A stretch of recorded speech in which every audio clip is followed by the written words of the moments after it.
자, 5월은 우리 가정의 달이라고 그러죠. 그래서 어린이 주일도 지키고 어버이 주일도 지킵니다.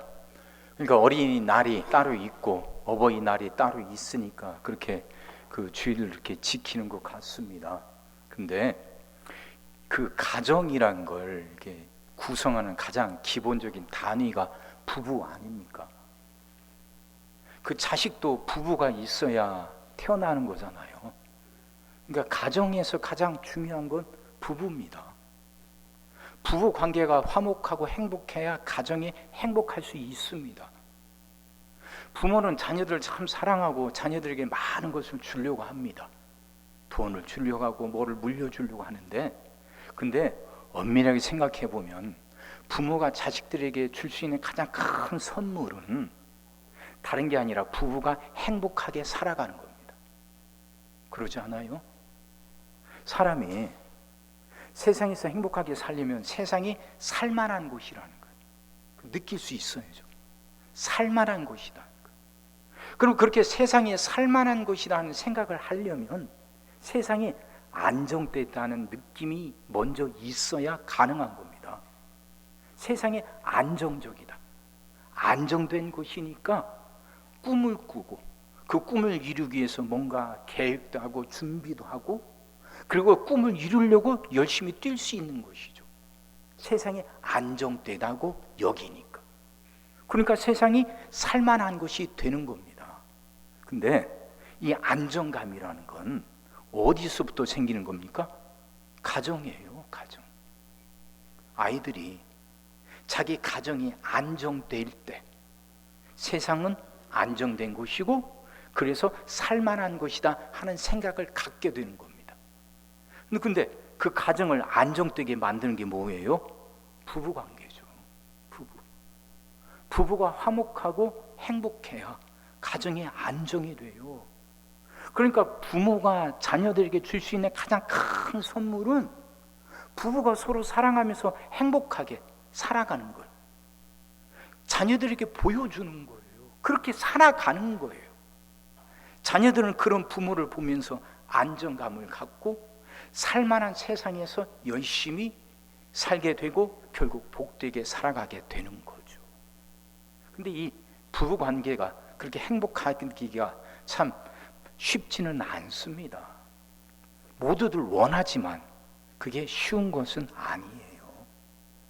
부부들은 서로 그렇게 행복하게 잘 살려고 서로 상대방을 고치려고 합니다. 그러죠. 이것만 좀 고치면 저것만 좀 바꾸면 괜찮을 것 같아. 그래서 그 평강공주 신드롬, 평강공주 콤플렉스라는 말이 생기잖아요. 평강공주가 바보 온달을 만나 결혼해서 그 바보 온달을 훌륭한 온달 장군으로 만들잖아요. 그것처럼 내가 저 사람을 고칠 수 있다고 생각해요. 그래서 그걸 고치려고 이런 말도 하고 저런 말도 합니다. 조언을 하죠. 근데 우리도 살아봐서 알지만 그렇게 내 남편이 내 아내가 내게 조언하는 것이 항상 좋게만 들립니까? 꽃노래도 한두 번이라고. 이게 계속 반복이 되다 보면 아내가 해주는 조언, 남편이 하는 조언이 어느 순간부터는 자기를 비난하는 것을 들리게 됩니다. 또 잔소리한다고, 또 비난한다고, 또 내가 잘못됐다고 한다. 이게 이제 이 생각이 갖게 되니까 그 다음부터는 아내나 남편이 하는 말이 달라요. 이제 아내나 남편이 해주는 그 다정한 조언이 간섭한다, 비난한다는 생각으로 들다 보니까 그게 간섭으로 들리고 상대방의 침묵이 나를 무시하는 것으로 느껴집니다. 이때부터는 부부간의 대화가 사라지고 심리적인 전쟁이 시작이 되는 거죠. 심리적인 전쟁. 그러니까 이제 상대방이 하는 말을 왜곡해서 듣게 돼요. 그래서 나도 이제 공격하려고 합니다. 그러면서 이제 상대방이 가장 아픈 곳을 찔러요. 오래 살다 보면 알게 되잖아요. 그 상대방, 내 남편이 아내가 어떤 말을 싫어하는지, 어디를 찌르고 어디를 공격하면 아파하는지 알아요. 그래서 정말 상대방이 아파할 말들만 골라 하게 됩니다. 정말 상대방이 힘들어하고 하는 걸 콕콕 찔러요. 전쟁이죠. 전쟁. 대화가 사라집니다. 근데 이런 과정들을 연구했던 학자들이요, 그 찬찬히 연구하면서 하는 말이 있습니다. 그런 전쟁 뒤에 사람들이 숨겨진 여린 마음들이 있다는 겁니다. 상대방의 말을 왜곡해서 상대방이 아픈 것을 찌르고 거친 말을 하는 이런 심리, 그 뒤에는 숨겨져 있는 여린 마음이 있대요. 무슨 말이냐면 나를 있는 그대로 봐달라고 하는 외침이라는 거죠. 상대방이 싫어하고 아파할 만한 말들만 골라서 하면서 상대방을 비난하는 그 심리 뒤에는 제발 나를 있는 그대로 봐달라는 거예요. 나를 있는 그대로 좀 이해 좀 해달라는 외침이 있다는 겁니다. 그러니 그 거친 말들, 비난하는 말들은 갑옷이죠. 그걸 갑옷 삼아서 자기 안에 숨어있는 어린아이, 인정받고 싶고 그렇게 존중받고 싶어하는 그 어린아이가 숨어 있다는 거죠. 참 부부관계가 그렇게 쉽지는 않습니다. 어디 부부관계뿐입니까? 모든 사람들과 인간관계가 그러죠. 다 겉으로 드러난 것이 다가 아닙니다. 뒤에 숨어져 있는 것들이 있어요. 뒤에 숨어져 있는 것을 보는 사람들은 볼 수 있는 만큼 그게 지혜롭고 현명한 거죠. 겉으로 드러난 것만 보는 사람은 지혜가 없어요. 그러니까 관계가 갈등이 계속되고 힘들고 어려운 겁니다. 근데 겉이 다가 아니고 뒤에 속에 숨어 있는 것이 있고 그것을 읽으려고 하는 사람들은 그만큼 지혜를 갖게 돼요. 그만큼 현명하게 되니까 인간관계가 그만큼 나아지는 것이죠. 부부관계도 마찬가지입니다. 숨어있는 모습이 있어요. 결국 나를 있는 그대로 봐달라는 외침이죠. 내 겉모습들이, 내 겉으로 드러난 것들이 상대방에게 쉽게 받아들여지지 않더라도 있는 그대로 봐달라는 거예요.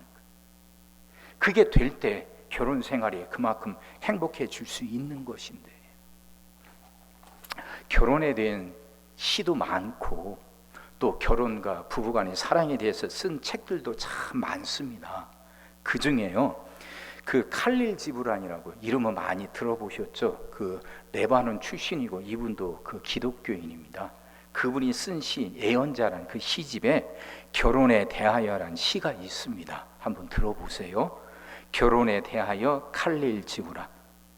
그대들은 함께 태어났으며 영원히 함께 할 것입니다. 죽음의 흰 날개가 그대들의 날들을 흩어버릴 때에도 그대들은 함께 할 것입니다. 그렇습니다.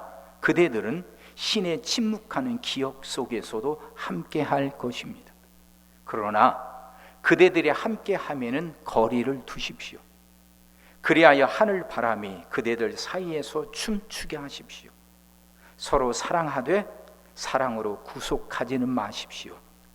차라리 사랑이 그대들 영혼의 기슭 사이에 일렁이는 바다가 되게 하십시오. 서로의 잔을 채워주되 한쪽의 잔만을 마시지 마십시오. 서로의 빵을 나누어 먹되 한 덩어리의 빵만을 먹지 마십시오. 함께 노래하고 춤추며 즐거워하되 각자는 홀로 있게 하십시오.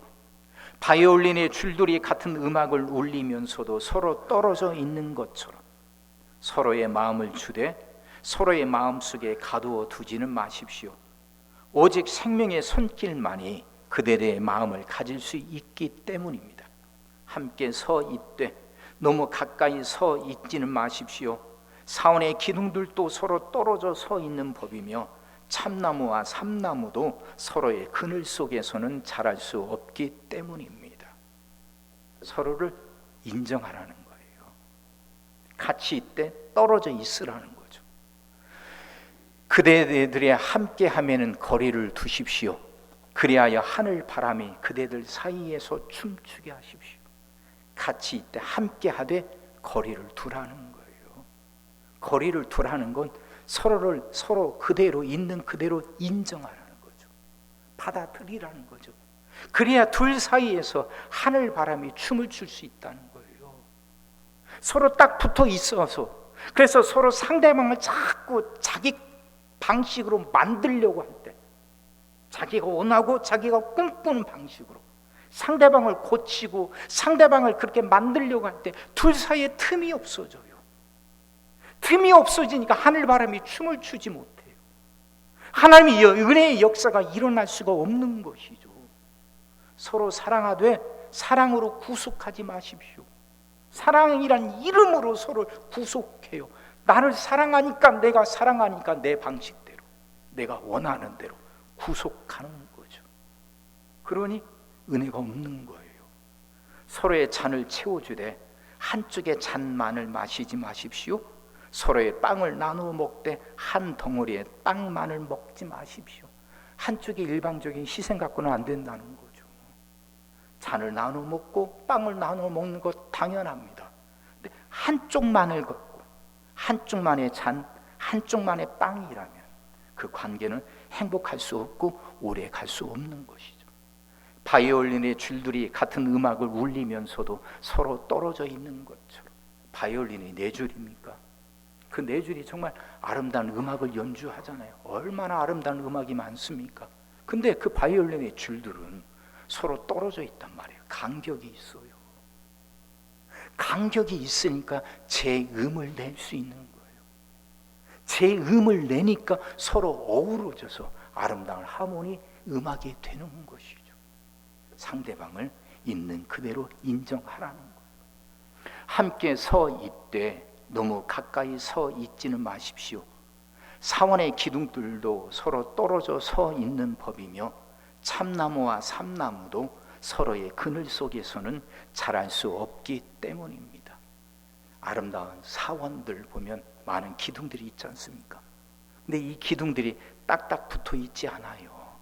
기둥들이 서로 조금씩 떨어져 있습니다. 그렇게 떨어져 있는 기둥 위에 지붕을 얹죠. 그래서 아름다운 사원이 유지되는 거 아닙니까? 간격이 있어야 돼요. 공간이 있어야 돼요. 서로를 인정해주는 공간. 그래서 참나무도 삼나무도 참 소중하고 훌륭한 나무들이지만 서로 같이 붙여서 심지는 않습니다. 그늘 속에서는 자랄 수 없기 때문이죠. 서로의 공간이 있어야 한다는 거예요. 오늘 우리가 읽은 오늘 본문 말씀도 결국 그 내용입니다. 22절 보세요. 아내들이여 자기 남편에게 복종하기를 주께 하듯 하라. 남자들이 보기에 참 솔깃한 말씀입니다. 아내들이여 자기 남편에게 복종하기를 주께 하듯 하라. 봐라, 성경 말씀 아니냐. 당신이 나한테 먼저 복종해야지.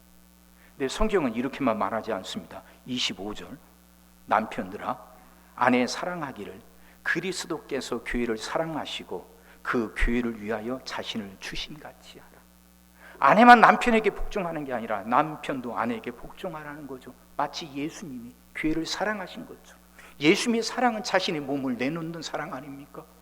예수님의 사랑은 십자가에 자신을 못 박는 사랑 아닙니까? 그 사랑으로 아내에게 복종하라는 거죠. 또 28절 이와 같이 남편들도 자기 아내 사랑하기를 자기 자신과 같이 할지니 자기 아내를 사랑하는 자는 자기를 사랑하는 것이니라. 여기서 남편이 자기 자신과 같이 할지니 할 때 자기 자신이란 건 자기 육체를 사랑하는 것처럼 사랑하라는 거예요. 남편들이 아내를 사랑할 때 자기 몸을 사랑하는 것처럼 아내를 사랑하라는 거죠. 우린 몸을 위해서 얼마나 애씁니까? 몸에 좋다는 건 다 챙겨 먹으려고 해요. 몸을 참 끔찍히 위하잖아요. 그 마음으로 아내를 사랑하라는 거죠. 그런 이 말씀을 결국 한마디로 그게 압축한다면 21절 말씀입니다. 그리스도를 경외함으로 피차 복종하라. 피차 복종하라. 서로 사랑만. 그럼 피차 복종할 때 그 복종이란 말에 그 의미 중에 하나가 그 의미가 뭘까요? 서로 피차 복종하려면 서로 상대방을 있는 그대로 인정해야 되는 거 아닙니까? 그 사람 모습 그대로. 내가 내 마음에 들지 않지만 저것만 참 고쳤으면 좋겠는데 그럼에도 불구하고 그 사람은 하나님의 사랑을 받는 사람이란 말이에요. 그러면 나도 허물이 많고 내 안에도 고쳐야 할 점이 참 많은데 그럼에도 불구하고 주님이 나를 품어주시고 받아주셨단 말이에요. 그럼 나도 상대방을 그대로 품어야 되는 거 아닙니까? 이게 피차 복종하라는 거죠. 그 지브란이 이 시에서 계속해서 하고 있는 말도, 계속해서 강조하고 있는 말도 그거잖아요. 거리를 두라는 건 멀리 떨어지라는 게 아니라 서로를 그대로 인정하라는 거죠. 내가 고치려고만 하지 말고. 우린 사랑에 대해서 착각할 때가 참 많습니다. 사랑이 중요하다는 걸 알아요. 근데 그 사랑을 보통 우린 감정, 느낌으로 여길 때가 많거든요. 뭔가 그 사랑이라는 것, 그 느낌, 정서 있잖아요. 감정. 뭔가 그 뭐라고 표현할까요? 뭔가 기분이 좋아요.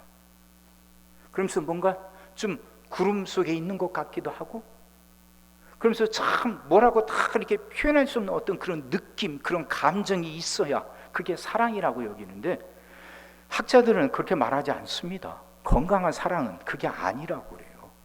여러분 에리 프룸이라고 많이 들어보셨을 겁니다. 이분 독일 분이고 정신분석학자 아닙니까? 그분이 사랑의 기술이라는 책을 썼어요. 그 책에서 사랑의 속성에 대해서 4가지를 말합니다. 제가 잠깐 설명드릴 테니까 한번 생각해 보세요. 여러분들은 사랑을 어떻게 생각하고 있는지. 부부간에 그래 사랑이 있어야죠. 사랑이 기초인데 나는 그 사랑을 뭐라고 생각하고 있는지 한번 생각해 보세요.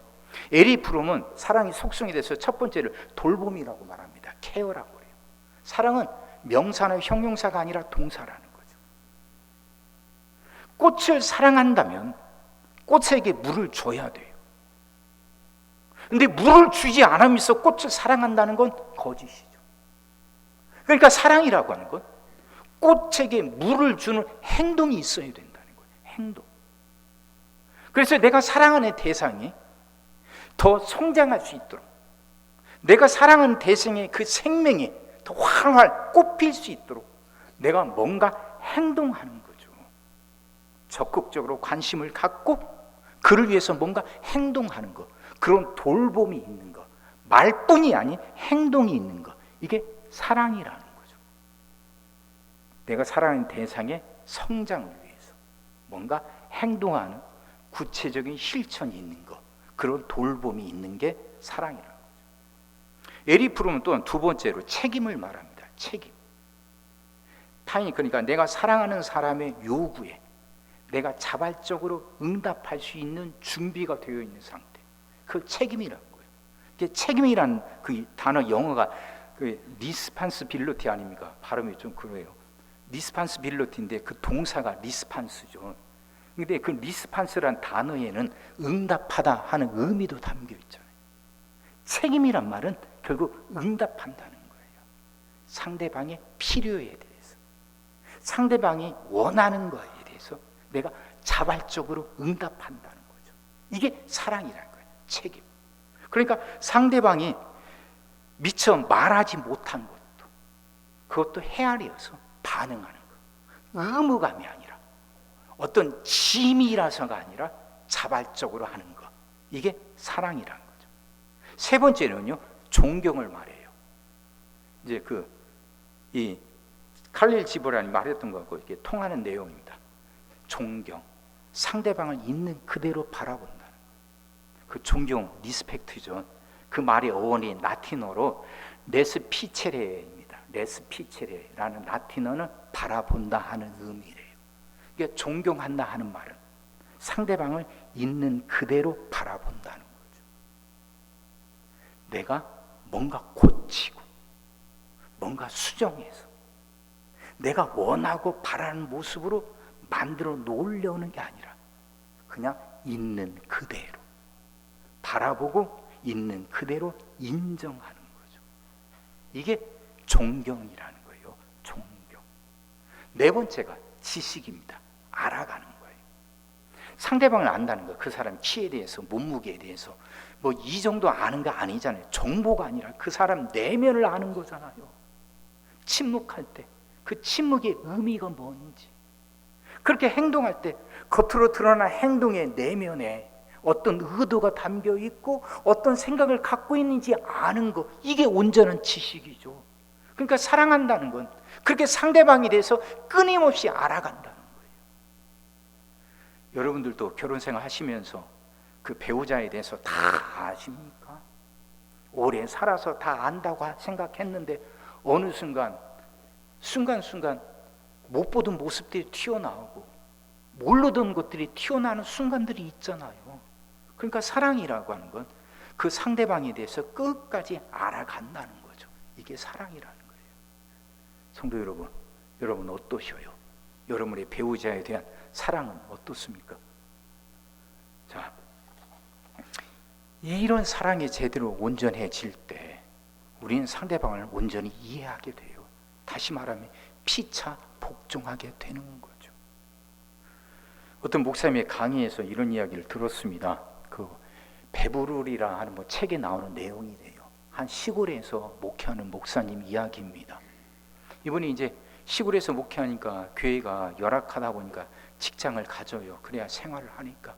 그러면서 목회를 힘들게 하시는데 그 마을에 한 분이 이게 술을 좋아하는데 분인데 이분이 술만 마시면 목사님에게 찾아온대요.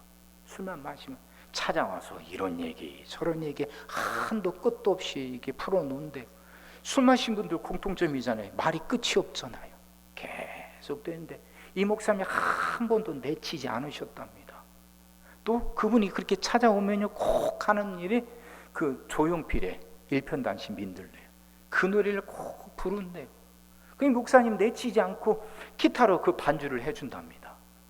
이분이 와도 교회를 나오라고 하나님 영접하려고 술 마시면 한마디 안 하고 그냥 이야기를 들어주고 노래하면 기타로 반주해주고 그랬더니 어느 날 이분이 마음 먹고 교회를 나오기 시작하더만 그 교회에서 그렇게 신앙심 좋은 안수 지사님이 됐대요.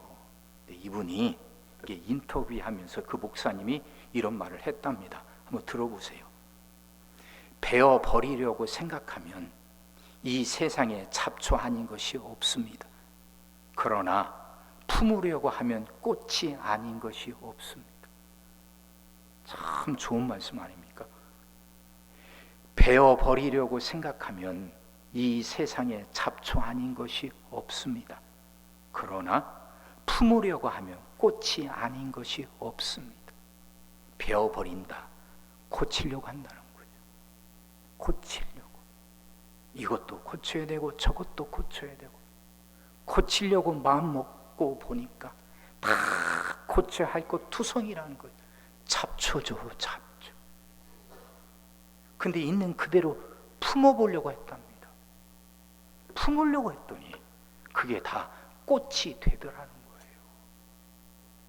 그러니 내 인생을 잡초 더미로 만들지 아니면 꽃밭으로 만들지 내가 결정하는 거죠. 내가 고치려고 든다면 세상이 다 잡초더미가 돼요. 황량하고 거친 잡초더미. 근데 사람을 있는 그대로 인정하고 받아들이려고 하면 아름답고 향기 나는 꽃밭으로 변해요. 여러분, 하나님이 우리를 품으려고 하셨잖아요. 우리가 의로울 때 하나님이 우리를 자녀 삼아 주셨습니까? 우리가 경건할 때 하나님이 우리를 품으셨습니까? 아니잖아요. 우리는 여전히 죄인이었을 때, 우리 안에 수많은 허물이 있을 때, 그럼에도 불구하고 주님이 우리를 품으셨어요. 주님은 우리를 고치려고 하시지 않으시고 우리 있는 모습 그대를 품으시고 인정하려고 하셨어요. 우리 안에 있는 허물을 몰라서가 아니잖아요. 우리 죄를 깨닫지 못해서가 아니잖아요. 다 아셔요. 허물도 어리석음도 죄도 다 알고 계셔요. 누구보다도 더 분명하게 정확하게 알고 계셔요. 그런데도 주님은 그걸 나무라지 않으셔요. 베어버리려고 하지 않으셔요. 그렇게 해가지고는 변화가 일어나는 게 아니니까. 그렇게 베어버리기 시작하면 모든 것이 다 잡초로 변해버리고 마니까. 근데 주님은 품으려고 하셨어요. 그럼에도 불구하고 내 허물을, 내 죄를 용서하시고 품으려고 하셔요. 우리 인생이 꽃밭이 되게 하시려고, 아름답고 향기 나는 꽃밭. 이 깨달음, 이 생각이 어디 부부 관계에만 적용되는 겁니까? 우리가 살아가면서 맺어가는 모든 인간 관계에 다 똑같이 적용할 수 있는 거 아닙니까? 나만 하나님이 더 사랑받습니까? 아니잖아요. 하나님은 다른 분들도 똑같이 사랑하셔요. 나만 하나님의 형상대로 지음받았습니까? 아니잖아요. 다른 사람들도 똑같이 다 하나님의 형상대로 지음받았어요. 그럼 세상을 만드신 하나님이 나를 있는 그대로 바라보시는데, 그럼 나도 다른 사람들을 그대로 바라보려고 해야죠. 물론 쉬운 것은 아닙니다. 간단한 문제는 아니에요. 여전히 우리 눈이 있는데, 우리가 보는 것들이 있는데, 우선 눈에 보이는 것들이 있는데, 거기가 이 보는 것이 이게 굉장히 강력한 영향력을 행사하는 거 아닙니까? 강렬하잖아요. 보는 거. 그래서 백문이 불여일견이란 말도 생겨난 거 아니겠어요? 눈에 허물들이 보이고 눈에 고쳐야 할 것들이 보이니까 우리는 자꾸 그걸 배워내려고 한단 말이에요. 이것도 배워내고 저것도 배워내고, 내가 이렇게 배워내는데 행동이 내 삶을 잡초더미로 만들어 가는 것인데도 우리 이제 좀 생각을 바꿔봅시다. 품어보려고 합시다. 품어보려고. 허물임에도, 잘못된 것임에도, 고쳐야 하는 것임에도 그래도 품어보려고 하나님이 나를 사랑하신 거죠. 근데요, 이 사랑하고 품으시는 능력은요 이미 우리 안에 있어요. 우리가 뛰어나서가 아니라 사랑을 받은 사람은, 그래서 자기가 사랑받고 있음을 깨닫고 있는 사람은 이미 사랑할 수 있는 능력을 갖게 돼요. 이게 참 신기합니다. 사랑을 자기가 받고 있다는 걸 아는 사람은 남을 사랑하는 능력을 갖게 돼요. 근데 사랑이 계속해서 주어지고 있고 자기가 사랑받고 있음에도 불구하고 그 사랑받고 있다는 걸 느끼지 못하고 깨닫지 못할 때 사랑의 능력이 계속 발휘되지 못하거든요. 우린 주님으로부터 사랑을 받고 있어요. 주님이 이미 우리를 품으셨어요. 품어주셨죠. 그럼 내가 주님에게 품어지고 있다는 것, 주님이 나를 품어주고 계신다는 걸 아는 사람, 이제 남도 다른 사람도 품을 수 있게 되는 겁니다. 그 능력이 우리 안에 있거든요. 그럼 우리도 할 수 있어요. 베어버리려고 생각하면 이 세상에 잡초 아닌 것이 없습니다. 그러나 품으려고 하면 꽃이 아닌 것이 없습니다. 내 인생을 잡초더미로 만들 것인지 아니면 아름답고 향기 나는 꽃밭으로 만들 것인지 내가 선택하고 내가 결정하는 겁니다. 다른 환경, 상황에 의해서 결정되는 게 아니에요. 남이 결정하는 게 아니에요. 내가 하는 거예요. 내가 배워낼 것인지 품을 것인지. 품어서 꽃도 온 삶을 꽃밭으로 만들며 복되게 살아가는 여러분 다 되시기를 주의 이름으로 축원합니다. 기도하겠습니다. 사랑의 주님, 말씀이 이해가 되게 하시고 깨달아지게 하시고 은혜가 되게 하여 주옵소서. 품을 수 있게 하여 주옵소서. 주님이 나를 품어 주셨으므로 나도 다른 사람을 품을 수 있음을 깨닫게 하시사 이제 우리의 생각을 바꾸게 하여 주옵소서. 배워내려 하지 말고 품게 하셔서 있는 그대로 바라보고 있는 그대로 품으려고 하게 하셔서 우리 삶을 꽃밭으로 만들어 복되게 살아가게 하여 주옵소서. 우리 모든 성도들이 이렇게 살아갈 수 있도록 은혜 내려 주옵소서. 예수님의 이름으로 기도하옵나이다. 아멘.